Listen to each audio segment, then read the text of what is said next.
and makes a living as a waiter and dishwasher. His actual dream is to become a famous rapper.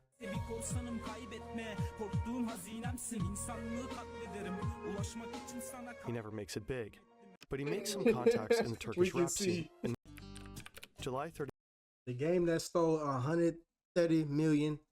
Let's get into it, Mom. 1st, 2016, a brand new game called Çiftlik Bank launches in the Turkish App Store. The game lets you invest in your own farm. You know the drill: cows, chickens, and goats. But Çiftlik Bank is more than just a game. It's connected to the real world. What? On the app, you can invest your money in virtual livestock. By doing that, you automatically invest in real farms that actually exist, and the real produce of those real animals are then sold in dedicated farm shops near you. So Çiftlik Bank is not just about gaming. You can also make actual money and support farmers. Sounds too good to be true, right? Right. This innocuous young man is the brains behind the app. He fooled an entire country, scammed money from over 100,000 people, and disappeared with over $80 million. Damn. Where is he today? And how did he pull this off?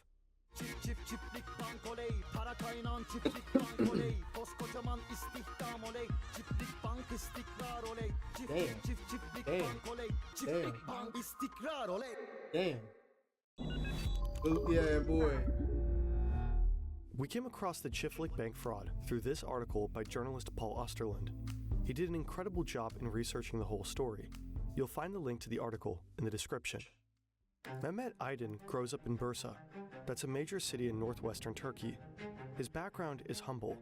His family doesn't have much money, so he drops out of school as a teenager and makes a living as a waiter and dishwasher. His actual dream is to become a famous rapper.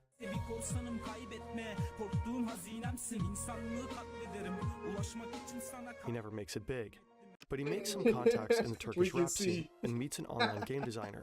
The two become friends. Aydin is a big fan of the Facebook game Farmville.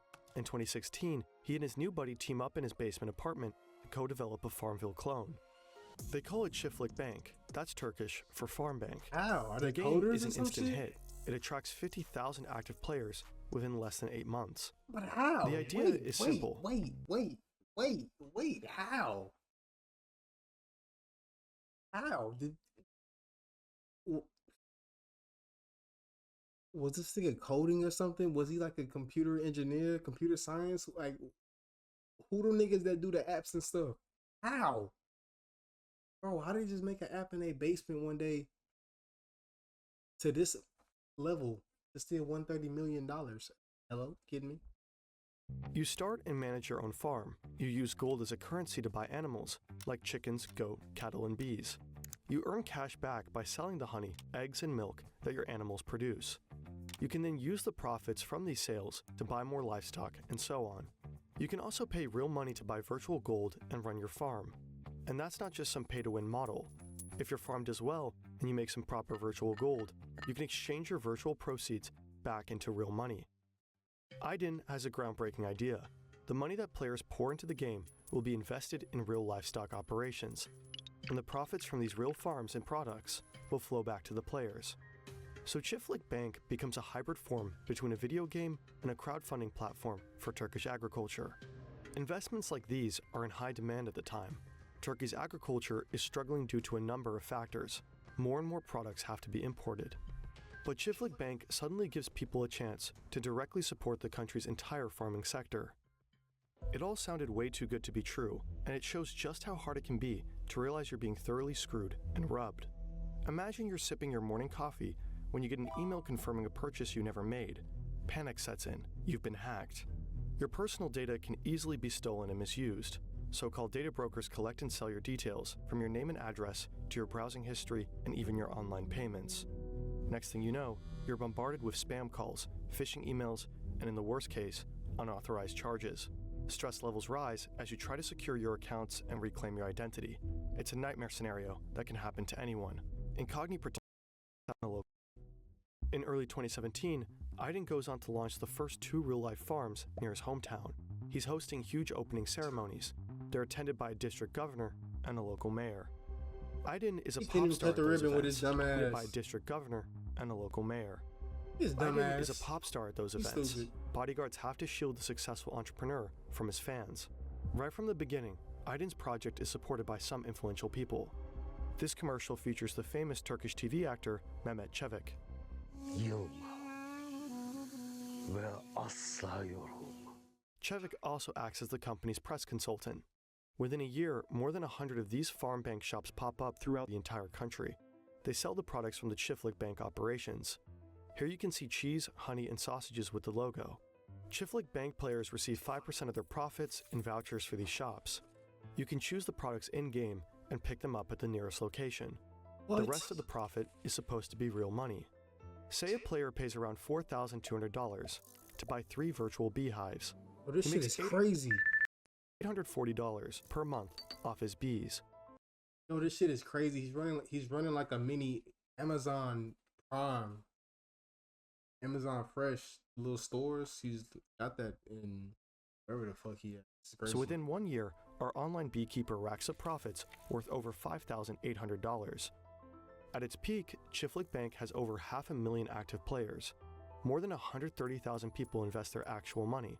Some of them even take out huge loans to do so. A total of $250 million are poured into the game. Unfortunately, Çiftlik Bank is a massive scam, a Ponzi scheme, and Mehmet Aydin is a fraudster. The products at the franchise shops may bear the logo of the game, but they do not come from the company's own livestock. Most of those farms are inactive and only serve as a front. In the beginning, however, players always get their money on time. But Aydin's pyramid scheme only works so long as it grows and attracts new players that put in new money. The money is then used to pay out profits to existing players. The company does extensive marketing and hands out commissions for bringing in new players. In late 2017, only a year and a half after the game was launched, things start getting messy. Players complain about false promises on social media, and financial regulators in Turkey put Çiftlik Bank on their radar. The authorities become particularly skeptical when they find out that the company's bank accounts are held by a shell company based in northern Cyprus. Another Turkish authority, Turkish Ministry of Customs and Trade, starts looking into the company's finances. Aydin realizes he can't keep up his scheme for much longer. In December 2017, he suddenly sells his shares in the company. A month later, Çiftlik Bank says it has suspended accepting new users. It also stops paying out profits. Rumor has it that the banks are refusing to work with Aydin's company after the complaints. Many players are furious and want their money back. Some of them have invested all their savings, believing they could make profits and at the same time do some good for their country. Nigga hit a rug pull on the farming app. It was like an evil. What the fuck? Niggas hit a mean rug pull. News officially breaks in March 2018. Authorities determine that Çiftlik Bank is indeed a scam. Prosecutors launch a criminal investigation. They issue a warrant for Mehmet Aydin and some of his employees. But Aydin has vanished into thin air. Oh, he on a run. Interpol puts out a red notice for his arrest. Police forces worldwide are asked to track him down. It soon turns out that Aydin has fled to Uruguay, but he doesn't exactly lay low. He is seen driving around in his Ferrari. He posts this video. This is his private yacht.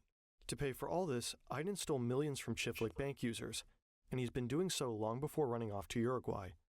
His former bodyguard says he frequently went to casinos in northern Cyprus to gamble and party hard. Now it looks like he just keeps living the good life down in South America, like nothing happened. I don't blame him. 12,000 kilometers away, the fraud story dominates Turkish media for months.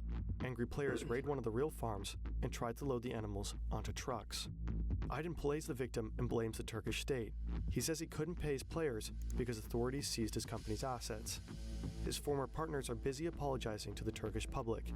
This is actor Mehmet Çevik calling to apologize on national TV.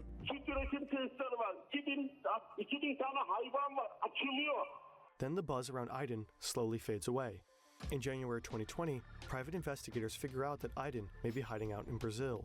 A year and a half later, Aydin ultimately turns himself into the Turkish consulate in Sao Paulo. Boo, He's arrested loser. and flown to Turkey 2 days later.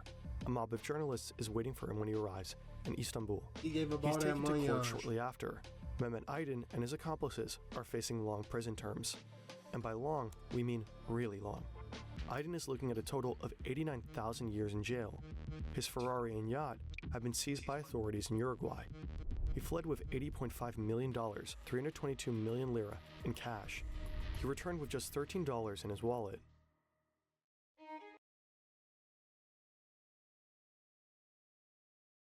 What?